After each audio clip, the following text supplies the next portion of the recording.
I was like, poetry got more latitude on it.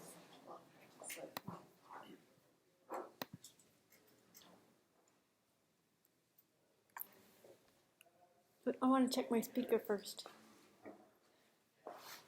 Okay, on the count of three, we're all going to say good morning, Caroline. It's Caroline and Caroline. Caroline, yeah. Ready? 1, 2, 3. Good morning, Caroline. Oh my goodness. You're legit now. I just imagine all of you like So on the bed. Write my name on the chalkboard. Okay. Oh my gosh, I love it. Teacher. Yeah, teacher Caroline. All right, guys, so we're going to jump in. So good morning. Thank you for choosing this Author Apocalypse workshop as your first session of day 2 of the conference. Did you guys enjoy yesterday? Yes. I have to say this has probably been one of my favorite conferences I've been to, and I've been to conferences all around the country, but this is one I actually would pay to come to, just because everyone's been so nice. I feel like it's just been a really healthy, constructive atmosphere, and you guys are just great. Every single person I've talked to has just been the nicest human with the great stories. I think I spent almost the entire banquet and yesterday evening just listening to different people share their life stories with me. And what a privilege that is. So thank you so much for allowing me to come and spend time with all of you yesterday and today. So we're going to be talking about the publishing industry because I think it's super important for all authors to understand the business because you are your best advocate. And so you need to know how to fight for yourself, and then other people are going to rally behind you and fight with you. So business literacy, knowing how the industry works is really important. I titled this workshop, Author Apocalypse. Sounds kind of scary. The publishing world is not ending, but it is changing. And so I think it's important to know the different changes and how we can best adapt and thrive in that situation. So if we didn't get the chance to meet yesterday, my name is Caroline George. I am a full-time writer. I write for HarperCollins. I write young adult books, but I'm also a literary agent for Cal Young Literary Elite. Mouthful. I've been in publishing for a while now. I went to school for publishing and public relations. I even got my start in high school self-publishing books. And so I've been pursuing publishing for a while. It's my heart, it's my passion. And so I love that I get to tell stories and also help other writers tell their stories. Because we're all living a story. You know, we're not just writing stories, we're living stories. And so I think it's such a very human thing for us to be pursuing this. So yes, I went to Belmont for publishing public relations, but a little bit more about my background. My parents are borderline survival preppers. Are anyone familiar with survival preppers? Yeah. You know, everything from the buckets of food in the basement to the fallout plan. I mean, growing up, my parents would always discuss like doomsday scenarios and what we would do. We had a little concrete room in our house when we lived in Atlanta, and then when they moved to a more rural place, it was very much, it was part of conversations, doomsday idea.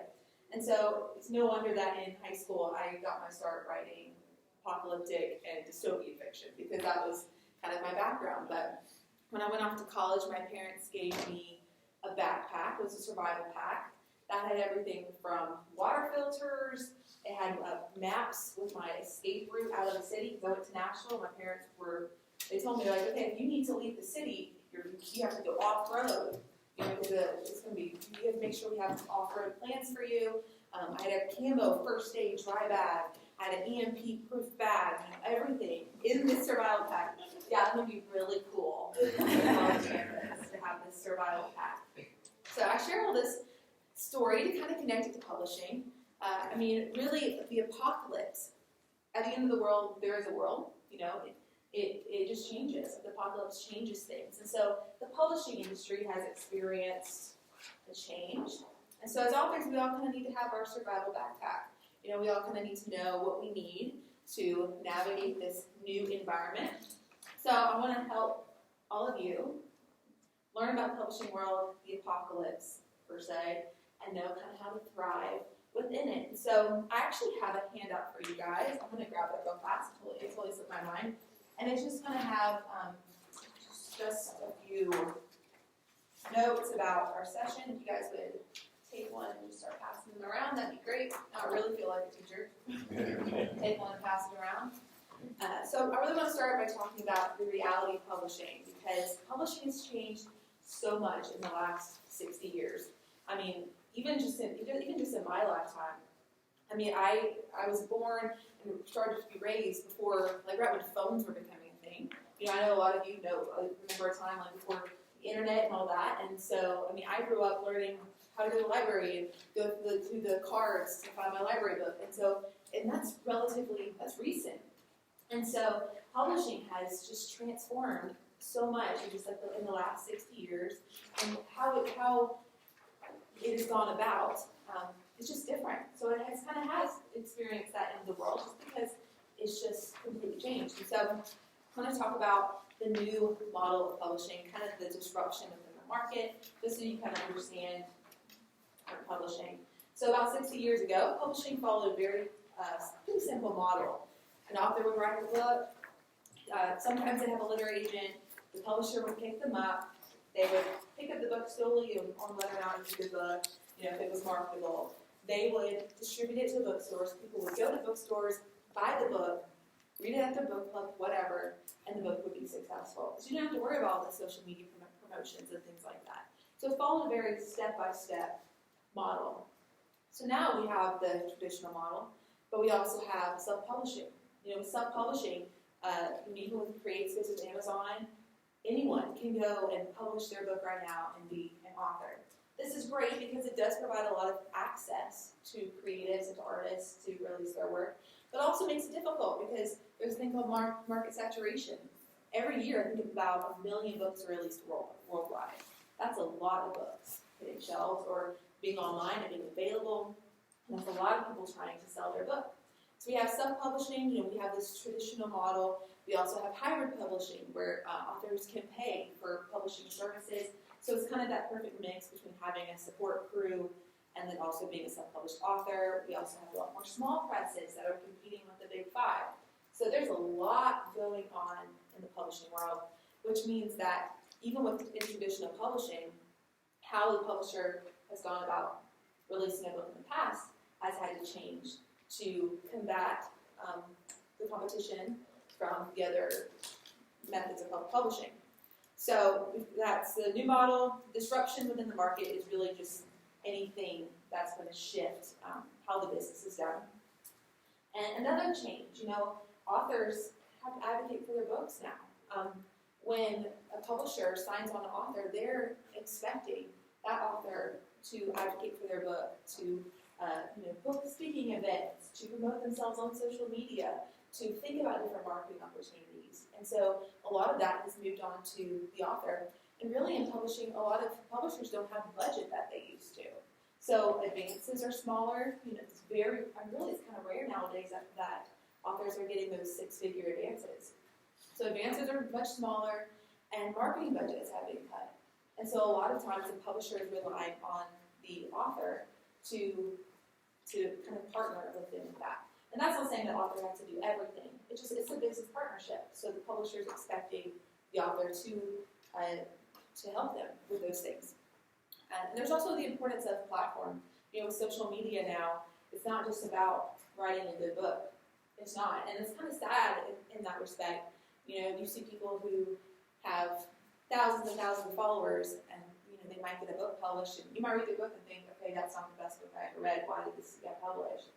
The publishers care about sales. They do. They do want to release good literature. They do want to provide great books to people, but it kind of boils down to, okay, they're trying to stay afloat. I mean, even looking at the disruption, the new model versus the old model, brick and mortar stores. A few years ago there was risk that a lot of them were closing. People were really concerned with ebooks release. I got my start in the ebook craze when everyone was thinking that print media was just going to go extinct because everyone was buying these ebooks. And everything's righted itself now. Everything's good. Brick and mortar stores are doing a lot better because people realize that they don't want to lose that experience of going to the store and looking at books, because there's something super timeless and special about that. So, but still, the industry is always changing, and publishers realize that.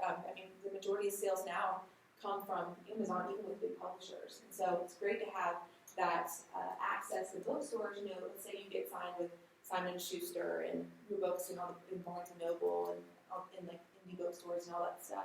That's amazing, and you will get sales from that. But still, a lot of sales are coming through online channels.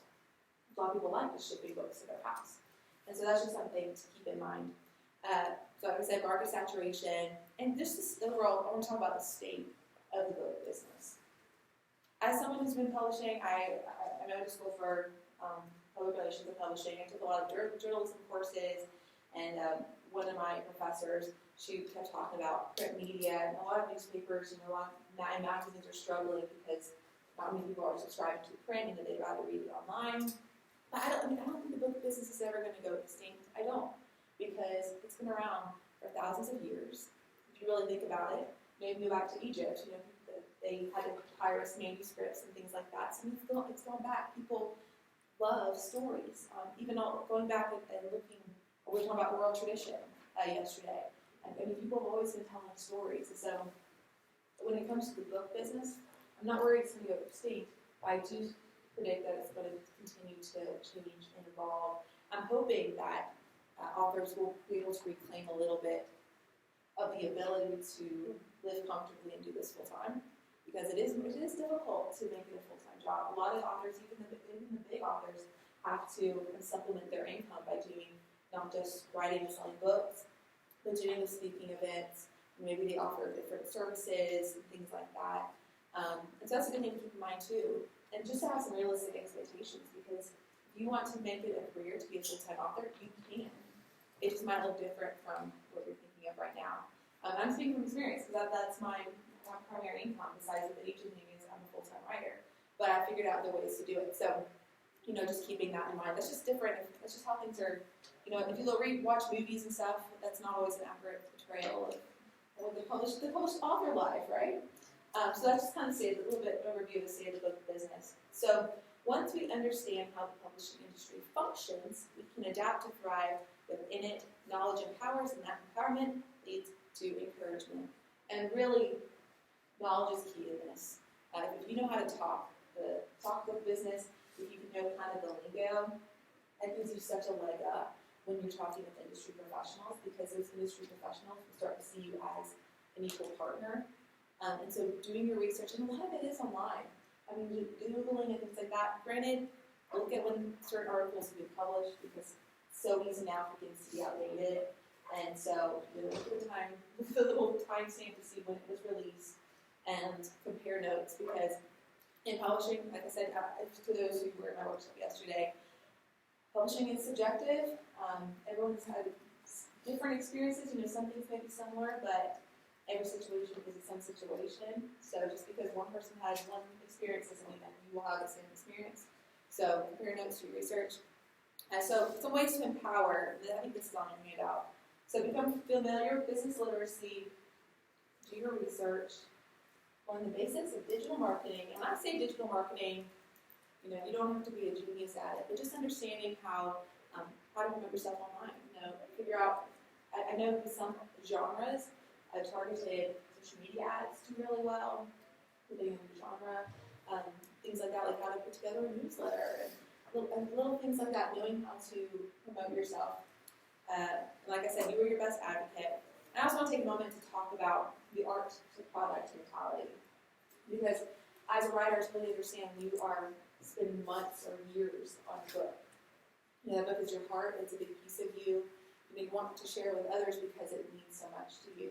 There comes a point where your art has become a product. And so I think that's a super empowering thing. So when you can, in your mind, switch from being an artist to being, okay, I'm going to be a business person and know how to sell my product, that's really going to help you to succeed. So really seeing it as a product. So in my workshop yesterday, I talked about knowing your title, word count, your genre, comparable titles, knowing where your book is going to fit in the market, understanding that will really help you. And also, a business person and a business partnership, I really want to touch on that, because, like I said, you're a business person. This is your business, and it's if you want to be an author. And so, understanding that collaborative mindset, going into publishing, even with your readers, that's a partnership. And I'll touch on that a little bit later. But kind of having that mentality of Even being at this conference and meeting other writers, I've been to so many conferences where I've seen writers flock to faculty and they never take time to actually spend time with each other and connect. And I love writers because writers are also readers. And writers understand the plight of other writers, meaning that writers will leave reviews, they will comment on your social media posts, they'll help you, and you never know. You might, like someone in this room might become the next Stephen King or J.K. Rowling. And so be friends with each other. See strengths in other people because we do get further together. There is room for everyone's book in publishing. There is. So when it becomes competitive, it can become really toxic. But when people are collaborative, it becomes really constructive, and we do get further together. And so having that mentality, I think, is super important. So, like the survival pack mentioned, an author in post-apocalyptic publishing must possess a metaphorical toolkit. So what should an author survival pack include? These are just a few things that I can think of. First, though, is an email list. A lot of publishers now are looking at email lists even over following count. This is something that I'm still exploring. I mean, I'm coming up here to talk to all of you about publishing based on my experience of what I love with publishing, but I'm still growing too. That's the thing, you never reach a point where you're like, okay, I made it, I'm the most successful, I know everything. You'll never reach that point. So this is something that I'm still figuring out too. So an email list. This is the reason why this is so important is it's a direct link between you and a possible reader. So if someone joins your email list, that's them saying, okay, I really enjoy your content and I want to have this relationship with you. So depending on your genre, this can work really well. I write YA. A lot of teenagers aren't always checking their email spam folder just to see if I got my newsletter. But in different genres, wildly successful. So if you have hundreds of thousands of people on your email list that you're emailing, maybe once a month, to maybe keep them in the loop. Let's say that you want to publish a homesteading cookbook, and every month you release a newsletter about your homestead, like just different recipes that you've made. Like that's a really great way to start to garner following, even before a book is technically released. So you can use, I like to use MailChimp just because it's free and pretty straightforward. I'm on the computer a lot, but I wouldn't necessarily call myself tech savvy, so I look for things that are very user friendly, and I like MailChimp because MailChimp also has insights and you can campaign through it, and it's just a really great, it's a really great resource. Another thing to consider for email lists, just do giveaways. It's pretty simple. You can go to your Walmart, maybe there's $25 Barnes & Noble gift card and a few things, and offer it as a giveaway for people to sign up to your email list, and just small little things like that really help to grow your list.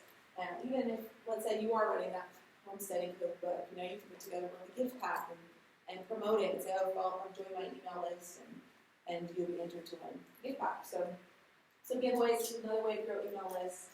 And yeah, if social media isn't your thing, if you really are, if you feel confident with emails, that might be a good avenue to explore, just because social media isn't for everyone. And I'll talk about platform a lot. I have another class later about Instagram, but platform is simply an author's realm of influence. So it is the reach. That's just it. I'm so sorry. You're good. Can we do it? You're good. So its platform is simply an author's realm of influence. So it's not just social media. Most of you have platforms that you don't even realize you have. And it's really just learning how to communicate your potential reach to a publisher. And so where you are, you're in a good place, each and every one of you, and you probably have more than you can realize. And so another thing you really should have in your author survival pack. Social media platform. Social media is super important because readers want to connect with their favorite authors. And even if you haven't released anything yet, there's a lot of really great ways to start to connect with possible readers. And another plug, come to my workshop later, and I'll tell you how to do that. And so really you can choose a platform that best fits your readers. Let's say you're writing a business nonfiction book. Twitter might be where you really should be, because that might be where your potential readers are. Maybe they're not hanging out on Instagram or Facebook. Or maybe you should really hang out on LinkedIn. So you can figure out, okay, who are your readers, where are they hanging out, and how can you best engage with them. So choose a platform that best reaches your readers, and then create content for your readers. Because truth is, social media isn't about you, it's about your followers. Even if it seems like it's about you, it's actually not. So that's like a little strategic way to think. So create content for your readers. I know a lot of authors, they'll do really cool quote graphics. I know some people who talk about books that they're reading that are in a similar genre that they're writing. Or let's say they love to travel and they want to kind of post about traveling and reading on the go. Or I met a lady at a conference and she ended up starting a wine and book pairing social media because she said, I love wine and I love books. And I was like, okay, well, if that's who you are, be authentic, be you. And that's a really great way to start to connect with possible readers because she wrote adult chick lit romance. And so she would post about the books that she's reading and pair them with the wine. And she's kind of built a platform like that. And so you don't have to change who you are to be on social media because there are people who have the same interests as you who want to connect with people like you. So you don't have to be anyone that you're not. And really that's what social media is. It's conveying our most authentic self to other people and inviting them into our story. Like that's really what social media is about. It's a community. And when it becomes, the highlight reel, when it becomes competitive, that's when it doesn't sell books. And social media does sell books. But that stems from relationships, through that loyalty, through that community. And so that kind of ties into my next point, know your brand. If you love wine and books, if you're like, okay, this is who I am already. I think my brand is about wine and book parents. Or if you're a hiker who loves to write poetry in the mountains, there's your brand. So your brand is simply making a mental note of who you are, what you like, and then creating a space where people who are like-minded can join you with that. So knowing your brand is super important, and to be honest, each of us already have a brand. We all do. But the key is to be intentional with how we're doing that. I mean, even if you're just posting things on your Facebook page, without even knowing it, you're creating a brand. Because a brand is simply kind of it's a public image of who you are. So everything we do kind of starts to create that. But to sell books, we have to be intentional and think, okay, instead of posting just for me, how do I welcome other people into this? So branding, we also want to talk about voice. Voice is a tough thing to talk about when it comes to social media. And a quick little story. When I was in one of my journalism courses, I had a really tough professor. Her grandmother was a Nazi, like for real. She was just tough as nails and had worked in some big New York newspapers and magazines and all that stuff. And so I took a blogging course with her, and she pulled me aside one day and she says, "When you call yourself a professional writer," and I looked at her like, "What?" And she's like, "Okay, I expect more from you." I'm like, "What did I do wrong?" And she says, "You blog very different from what you post on social media, which is very different from how you write in your public relations or business courses, which I'm sure is different from how you write your novels. What is your voice? How do we know what you sound like?" So for about 6 months, I went on a self-journey to figure out what in the world, what's my voice? Because I spent so much time learning how to write voice in YA, because YA is very much about voice, learning that. And then I learned how to write professionally through different business courses. And then I was working my social media, and I was trying to be conversational, but that didn't feel like me.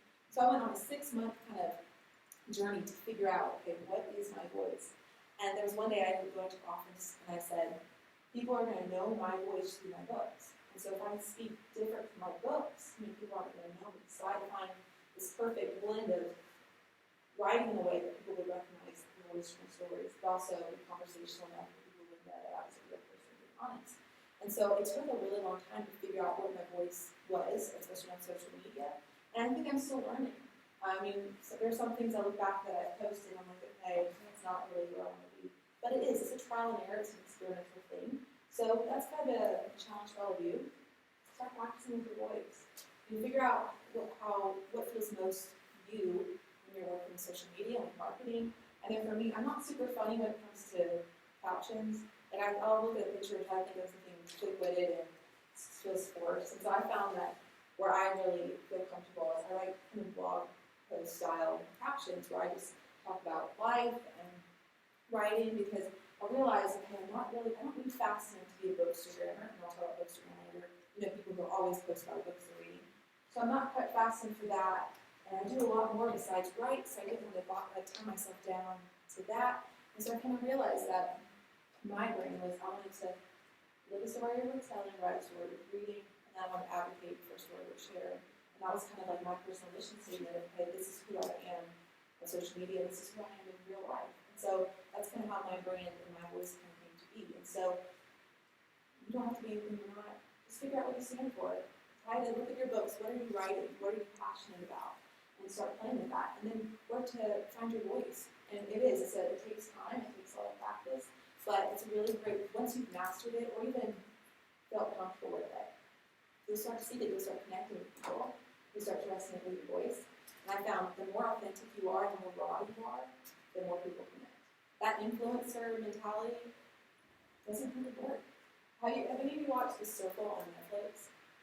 There's a show called The Circle on Netflix. It is a social media kind of reality show game. And so there's all these people who don't meet face to face until the very end. And they're all communicating with each other through this kind of fake social media called The Circle.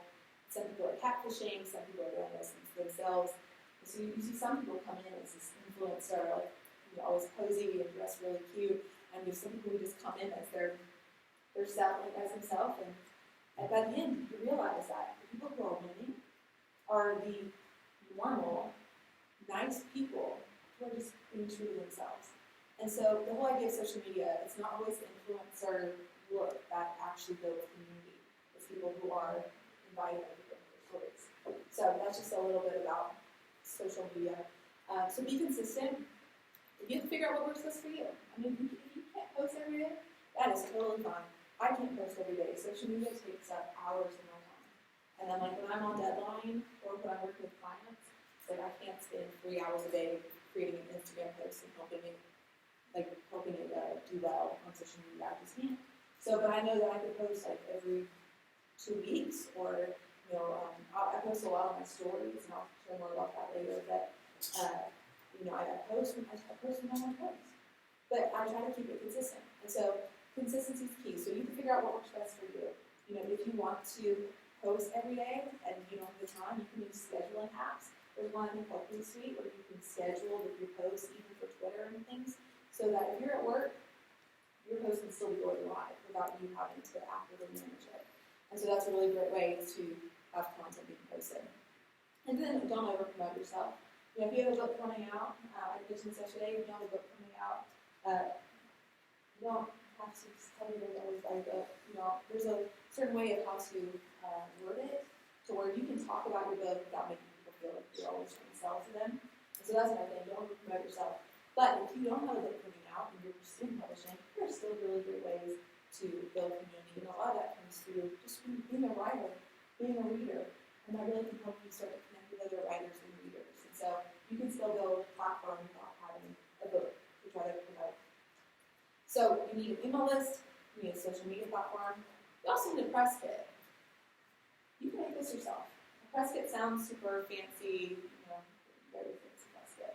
But really, you can make this yourself. The press kit is something you can have on your website, something you can send out to different media outlets. You can give a sample of your writing based on review of who you are. You can give interview questions. It's just this comprehensive packet that you can send out to help people who you want to promote you and help them know who you are and things like that. And so that's a really great thing just to go ahead and develop along with your proposal. If you're working on a book, start writing a proposal for it. It's kind of a backwards thing in the industry, but as a writer now who has really tight deadlines, a lot of times I'll start working on something like that looks like a proposal before I even write the book. So I figure out my blurb, my elevator pitch, premise, hook. So I figure out all that. I can figure out my marketing and how I'm going to market the book. Because when I talk to my publisher, I already know who we're going to sell this book to. And so that's another thing, working on your press kit, working on your proposal. Just go ahead and have that information on hand in case someone asks for it. Another thing, a media list. And again, another fancy term, which is really just a spreadsheet of people in your email and ask them for speaking gigs, or ask them to fill out the library, or maybe come do a book signing at a bookstore. Blog tour. That's another thing that's been going on for a while. Social media tour. So if you have a fiction book coming out, Instagram again sells books. And so you can create this whole spreadsheet of different people that you know on social media that have good followings. You can email them and offer to send them a copy of your book and see if they volunteer to be on a release tour when the book comes out. Just ask. It's amazing. A lot of people do say yes. You can offer incentives, but really just if you've connected with someone on social media and you kind of have somewhat of a relationship with them, and you reach out to them and ask if you could send them a copy of your book, or if they would host you maybe on a podcast, or they would do an Instagram or Facebook Live with you, or things like that. It's amazing what you can get just from asking people. So never be afraid. Never be afraid to ask. Just be kind about it, and a lot of times people will say yes. You can also set speaking engagements without having a book out, especially if you're working on a nonfiction book. So you can start pitching your message. I mean, one of my mottos in publishing is books are accessories to the message, meaning that you're kind of selling the experience more than you're selling the book, even if you're writing fiction. So if you're writing a nonfiction book, super easy to book speaking events, so you can do that before the book's out, especially if you have some expertise in that subject. And that's a really great way to grow a platform. So when you start querying agents or when you're on submission to publishers, it just looks really good because it lets the industry professionals know that you are working to grow your platform and get your book out there. So that's really important. So you can book speaking events. And same thing with fiction. With fiction, you're selling that experience more than the book. So you're selling not just what the story is about, maybe you're also selling that online community, because people do love following along an author's journey, and they love being part of the creation process, the post-publishing process, all the things. So that's just important to keep in mind. And then finally, I guess in the list of what's having survival hack, which I go down real fast, an out-of-the-box mentality. We have 28 minutes. Thank you. An out-of-the-box mentality, because when we're talking about the industry, the market is super saturated. You have a million books releasing every year worldwide. So think different. If everyone's doing the blog tour, maybe you're like, okay, that's not where I need to be. I don't think I have the right hook to push through, or I don't think I have enough book sales. So you kind of have to think smart. You don't have to do everything, because not everything's going to guarantee book sales. Like I found that really like what we're just posting on social media and building Instagram relationships, I sell more books that way than if I booked a speaking event somewhere. So you have to kind of test it and see where you're most book sales, or where you're getting the most following, where you're getting the most traction, and then skip your time there. So you don't have to do everything, but just explore everything, figure out what's working for you, and really hone in on that. And so think different. And when I released the YA book, I realized that social media, is a great way to promote the book, but I wanted to try to figure out other ways to get the book out there. So I teamed up with a lot of different Etsy businesses that were selling bookish products to YA readers. And I collaborated with them to make products, and I let them have all commission of the products, but they were posting about my book on all their Etsy sales pages, which seems a little out there, but it was a really great way to advertise to people who were interested in YA and who were buying bookish goods. And so think out of the box. Like book boxes right now are really big across all fiction. And so just think different. You look for new ways to try to get your book out there. Maybe you'd be going, if you like that, let's say you wrote that farmstead cookbook. You might find a lot of success just going to farmers markets and selling that book. So explore different avenues with that. And so to kind of conclude this talk, then I want to move into a Q&A where we can just really focus in on what you guys want to talk about. So in this session, we've talked about changes within the publishing industry and ways authors can thrive into the landscape. But I really want to give you guys a word of encouragement that there is work room for you in this industry, but you must invest time, learn as much as possible, listen to critiques, but not be broken by them, and fight for your book's message. The why of the book is so important. And you will survive the author apocalypse.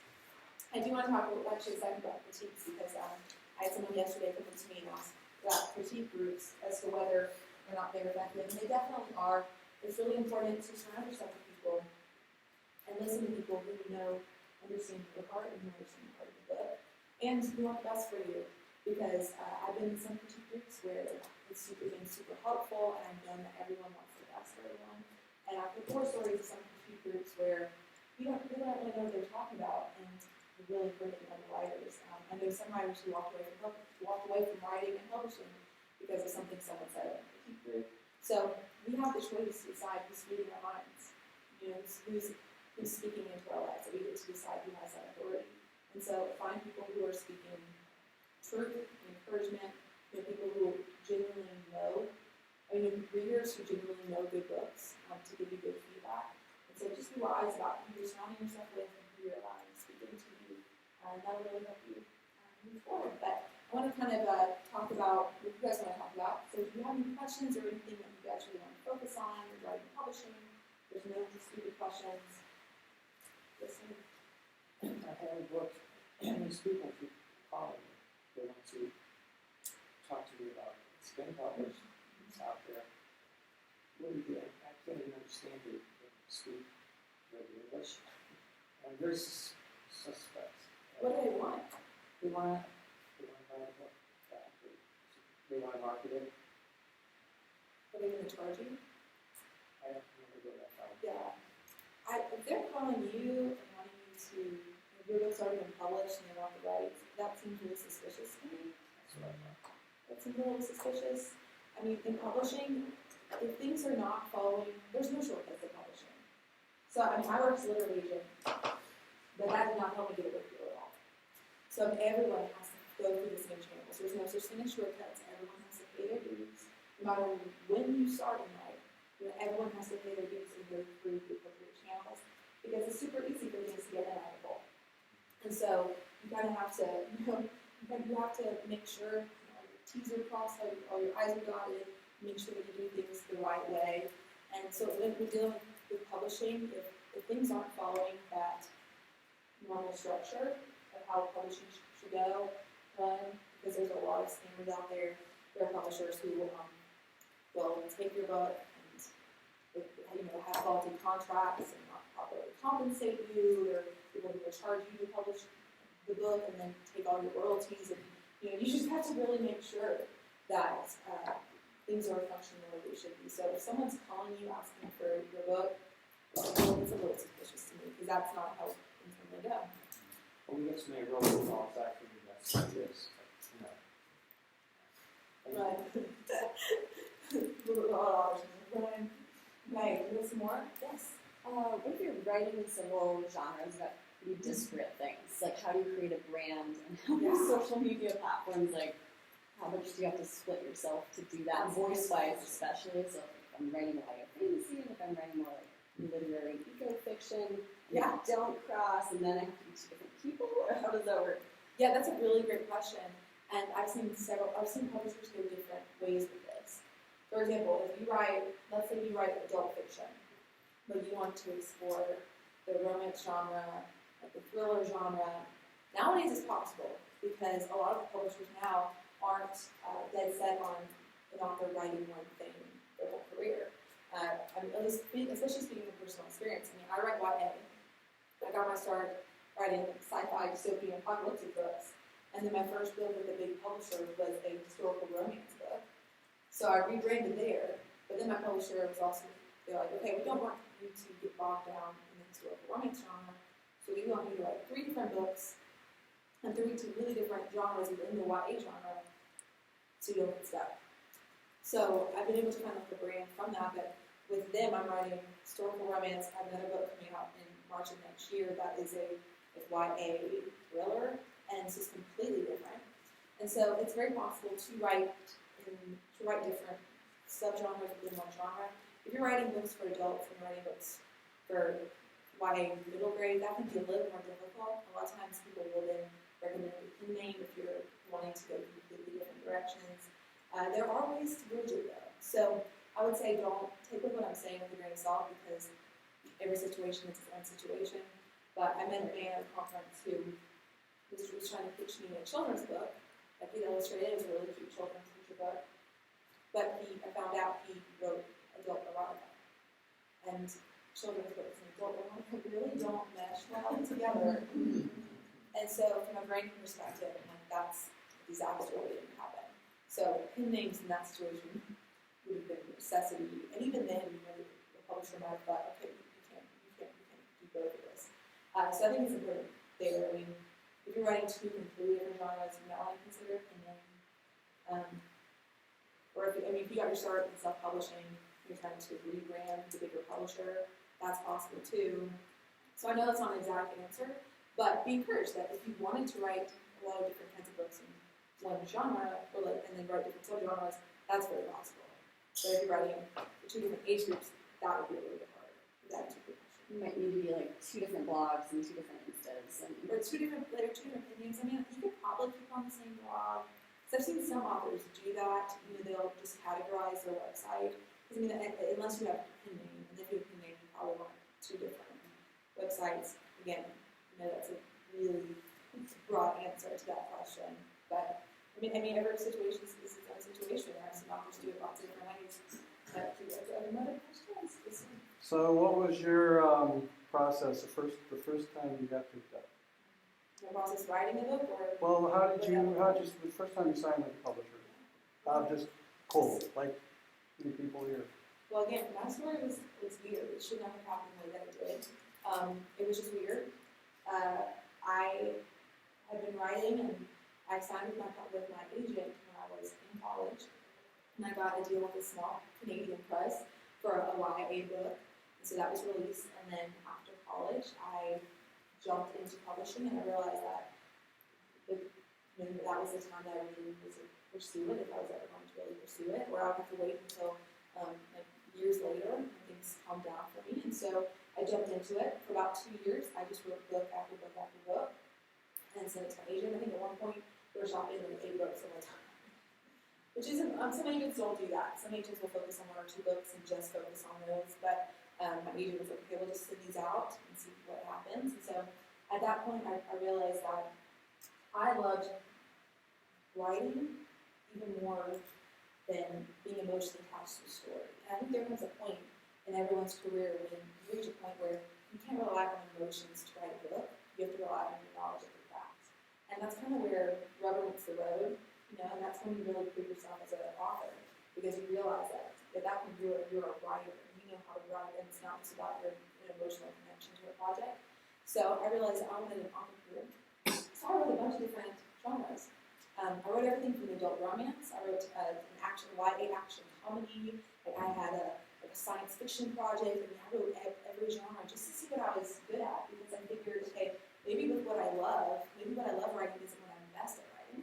And so, that's not the best method for everyone, so I'm not fully endorsing that, but I just wanted to be strategic and see what would happen.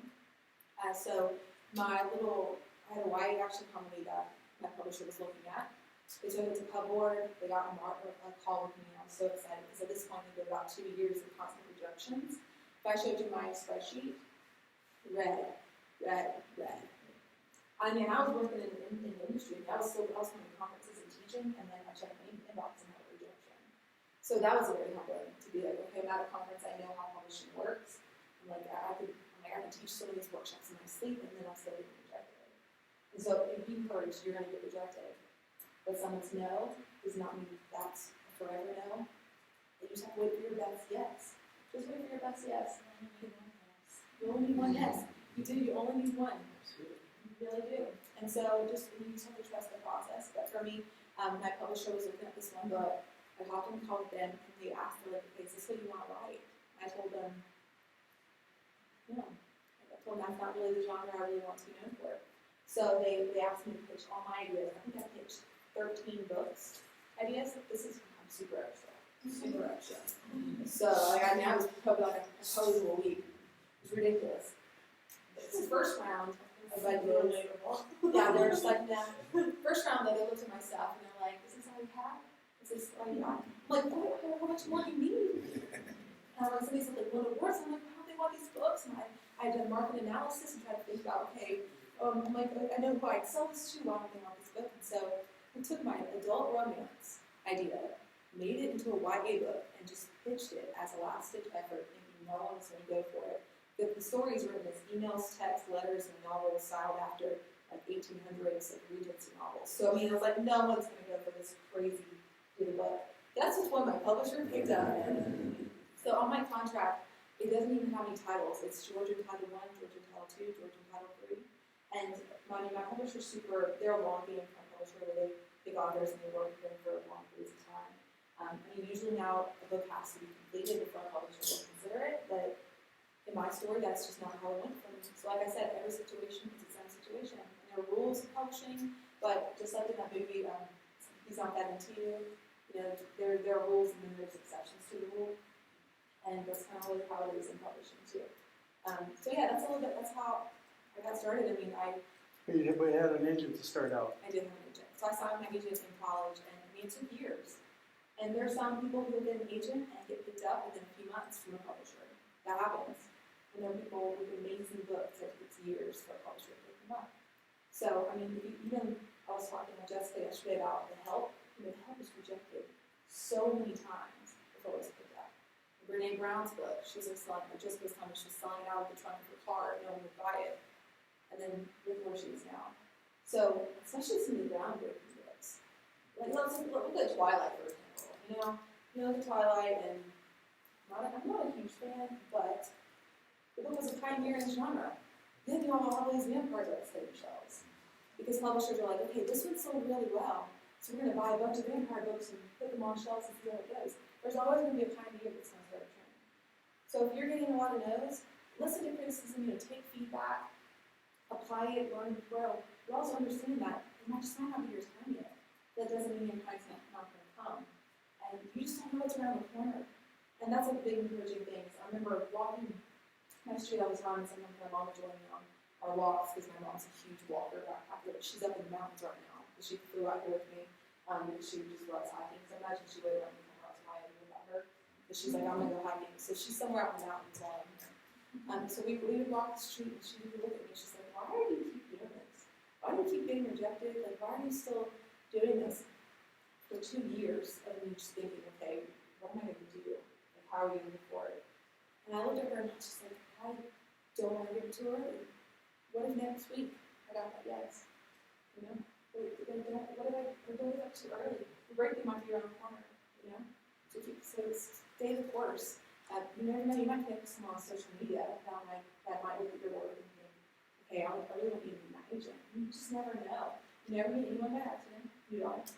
And a lot of times, it's also so strategic in life. We meet people that we're supposed to. And so that's a little bit about my publishing story of how I got to where I am. I love working with my publisher. They were my best yes. Looking back at all the rejections, I'm so glad that happened to me. So I'm really glad that there were a lot of no's because I love my publisher and I had a really good experience so far. So really, a no was a blessing. Yes, sir. Getting back to that voice, and you're getting into the publishing paradigm. I know what my voice is, and I know who I am. Okay, but then again, like the cosmic real estate agent. Nate the king of real estate. Yeah, the king of real estate, right. But the thing is that I guess finding your voice, you can be yourself, okay, and be authentic and everything. But don't you have to be a little appropriate in the sense that you have to, not to become false or anything or get into a bad act, okay? But don't you have to be appropriate in the sense in your voice, yeah. Yeah, I think it's that you kind of find balance. So it's like you gotta take a few words as a novelist, as a writer in general, or if you're writing a nonfiction book, you want to take some of that voice. Then you also want to consider your speaking voice, how you speak, and so a little professionalism, and it's like you mix it all together. So for me, I try to incorporate some of the language I would include in my books, but also make sure it sounds like I would say it. And so one thing I do is I read before I post on social media, I read what I'm going to post aloud and see if it sounds natural to me. Which again, all this might seem super nitpicky, but the big things, you gotta know, one thing you post on social media might be the only connection anyone ever has with you. So you might meet someone from, I don't know, I have people who I've connected with from New Zealand, who I may never meet in person, but I've become closer with on social media. And so it's amazing, it's like when you post something, it's like you're having coffee with that person, and you're sitting down talking to them.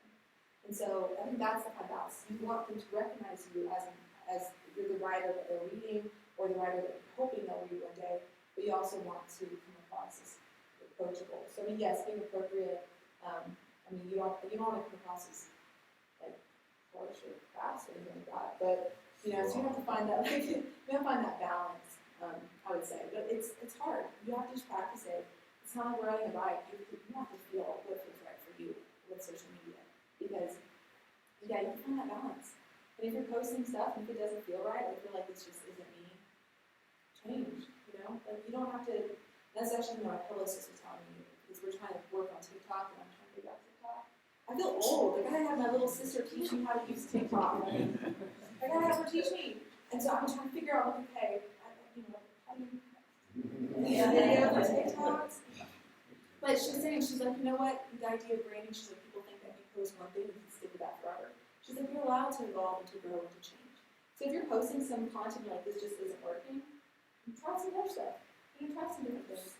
And so like, you have that freedom. It's not, one of my new mottos is don't build walls and open pastures. A lot of times we build our own barricades around ourselves. When there's a lot more grace, a lot more freedom when we give ourselves, we allow ourselves to really see. So, yeah, what do you think? Okay, so about how many hours a week you spend on marketing? and I'm going to come to your next one. Is Instagram most effective for you? For me, yes. And do you use certain metrics to decide that? Yes. So I'll talk about insights and all of that in the books right now. But Instagram is really that's really I think what brought the book deal into play was just how I work with social media and how I grow with Instagram. Instagram does sell books, especially fiction. Like it just does. It's that community. I mean, I've had more success through Instagram than any speaking event that I've done. So regarding marketing, there are seasons that you're going to be able to push really hard with marketing, and there's going to be seasons that you have to step back for your own sanity to focus on your book. There's only so much time and mental capacity that we have. I took like a 2-month break and stepped away from social media, even after a book release, and just was like, okay, what's supposed to happen is going to happen. We're going to roll with it, and I needed to prioritize my time and write. And so that was the personal choice I made to step back from social media to focus on my book because I had a deadline, like a 3-month deadline to write a book, and I was got to lose it. So I took a step back. So there are seasons where you're like before a book comes out, you really should start promoting 6 to 4 months before a book comes out. So if you're thinking about self-publishing a book, don't sell it yourself. If you're thinking about self-publishing a book and you're planning on doing it next month, don't. Give yourself 6 months to really start to promote, to go to those speaking events. If you want media coverage, a lot of people are booking their different events and stuff this far in advance. And so give people time. If you want endorsements and such and reviews and to organize different tours, that takes time and people have their own lives and schedules, so you want to start in advance. But I mean, before I had a book release, I would probably just split half my time between marketing and working on other projects. And there's some days the closer I got to book release, I got to spend the whole week just working on social media. And so you kind of just have to feel it's a timeline. Everything in writing it is. That's one thing I love about it, is because it doesn't really get monotonous because you have end dates for things. Like you kind of have your project and you need to write a book. By certain time, you have edited. By certain time, you have at least 6. You have certain kind of markers that you need to reach when it comes to marketing. And so I would say that you want to have kind of your weekly routine, just engaging with people through social media or sending your newsletter and things like that. And then as you get closer to maybe a book release, spend more time on that and organizing designing. And then with COVID and stuff, did you find that you had to do a lot more on Facebook as far as your book launches and things like that? Yeah, and when COVID hit, there's some authors who had books that came out right when COVID hit, and it was a blow. But as a whole, a lot of publishers closed their doors because I think COVID really exposed weaknesses that were already there. And so COVID really destroyed publishing. It just kind of made it harder for publishers who were already going under to fight it. And so some people went under. Other bigger publishers absorbed smaller imprints, and so there's a lot of transition within publishing because of that.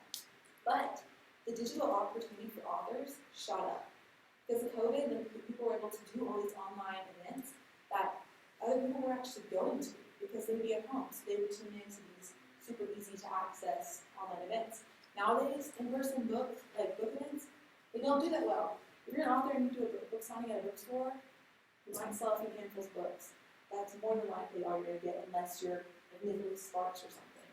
And so, understanding that what may seem really good or what may look really good, because a lot of authors are going for what looks great might not be what sells in those books. And so really there's so many digital opportunities, even with doing live events and if you're trying to build not cloud, or if you're trying to build connection with other authors, you can host live events with them, interview them, and that's a really good way to build relationships and start growing a platform.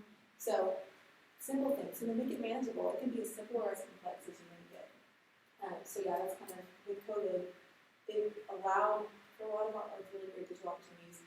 I took advantage of it. Podcasts are really great too to be a part of.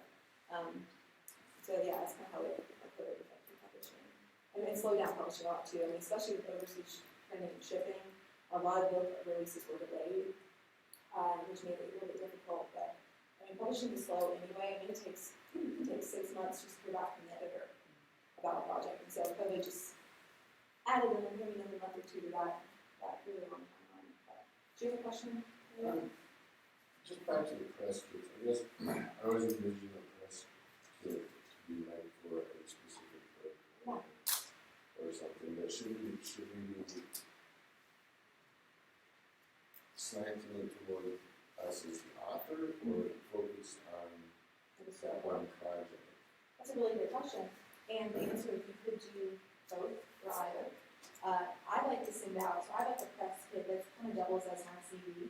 So I have a list of workshops I could teach, different interview questions, things just to make it easy. Because the truth is, if someone is looking at your press release, your press kit, they more than likely don't want to spend a lot of time doing it. So the best thing is to offer context. You can, in your press kit, you can even offer articles that they've been published to promote you, because they're called op-eds. So, I just send those to my publishers, and my publishers will start shopping out to people. But that's a really great way to get some media coverage, but probably super easy outlet. So yeah, with your press kit, you can include a little bit of anything. If you're trying to promote yourself as an author with a speaking event, you might want to include different topics you can speak on, overview your book, maybe sample writing. If you're trying to promote the book, you can do it with that. So with the press kit, it can be a little bit of however you really want to put it in. There's a lot of really great templates online that you can look at. Another thing in publishing that's super helpful, if you're trying to get people to promote your book, banding pockets. This is something that people even use in the music industry and stuff. So let's say you are a self-published author, maybe you're with a small press, and you really want some local indie bookstores to read your book. Really fun thing you can do, get a little packet. With your book, maybe some like a little gift or something that kind of goes along with your book, make it fun, and then send it to the bookstore or go in and hand deliver it to the bookstore, because again, that human connection.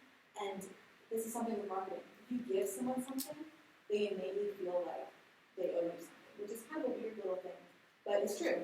And so my publisher will do that. We'll send out little packets, even to possible bloggers or possible endorsers, not to bribe, but just to make them excited about the book. Because if you get a book and like a little gift, or make it a really fun kind of experience. Let's say you've written a Western book, and you have like a Western book, and what are some Western things? Like, I don't know. Let's say you have like a little yeah, right? Like I would maybe have like a little sheriff's badge, or I don't know, a little gold, like this little gold gun, or something fun. Something back, like the percentage Yeah. to a foundation or something. Just make it fun. That's another little thing. I know an author who has been super successful. Whenever she travels, she'll make sure she stops at different bookstores to meet with the bookseller, and she'll bake cookies and just bring them in and just be like, "Hi, I'm an author, and I wanted to meet you," and they build a relationship. A lot of time it works. I've even met up with booksellers at different bookstores, and they bought my book just because I took the time to talk to them. So any kind of those relationships really help. But yeah, with press kit, they're flexible. It's just really providing a packet of every information and content that someone needs to know to look for something or to know more about you. But yeah, I think our time's almost up. Let's see. Yeah, we took 1 minute, so someone has a quick question. Yes. So if you are indie publishing Yes. and you put your book out, like say on Sparks, on Sparks, you have to check a box that says if you want your books to go out into those bookstores, that they have to be able to return them, and then they either mail them back to you or they destroy them. And that can be really expensive. So when you are out trying to market to all these little bookstores, that is something to keep in mind. Yeah. Is there any way that they'll take your book if you don't check that box? 'Cause That's a really great question, and to be honest, I don't really know the answer to that. Like, a lot of bookstores will destroy books, which is heartbreaking. When I learned that in school, I got thought, I'm not sure. So I'm like, why in the world would anyone do that? But I mean, it does. It gets really expensive, and even looking at royalty reports, you know, let's say your editor with your publisher is able to look online at the database and tell you how many books you sold. Until that your royalty report comes in, you don't really know if that number is accurate, because that might be before someone sends in the books that they haven't sold yet. So there's a lot of fluctuating with numbers. I would say that even if you don't check that box, to at least go and ask and see, because, or even if they buy them from you, even if they buy 1 or 2 copies, that might not be as big of a loss for them. Or if you're like, okay, I'd love to do a book event at your store, because they might think, okay, if we can sell a certain number of copies at their book event, maybe we'll stock the shelves. So there are ways around that. But I think when it comes to not checking the box, it just means that you might not get that immediate distribution. So it might require you to do some of that legwork during the store. So not the nicest answer to that question. Publishing can be brutal. It really can be. yeah, You're not going to try it. You're going to do great. I believe in each and every one of you. I listened to a lady on the YouTube who said that she thought that she had all these books sold, and then not only did she not have the books sold, but because she didn't tell them to destroy the book and just send her the cover for reimbursement, they mailed her back the book. So she had to pay the postage for every book that came back, and the stores were mailing them a few at a time. So the postage bill was $1,200. So plus she had to pay back what she thought she had in sales. So yeah, and she's a successful author.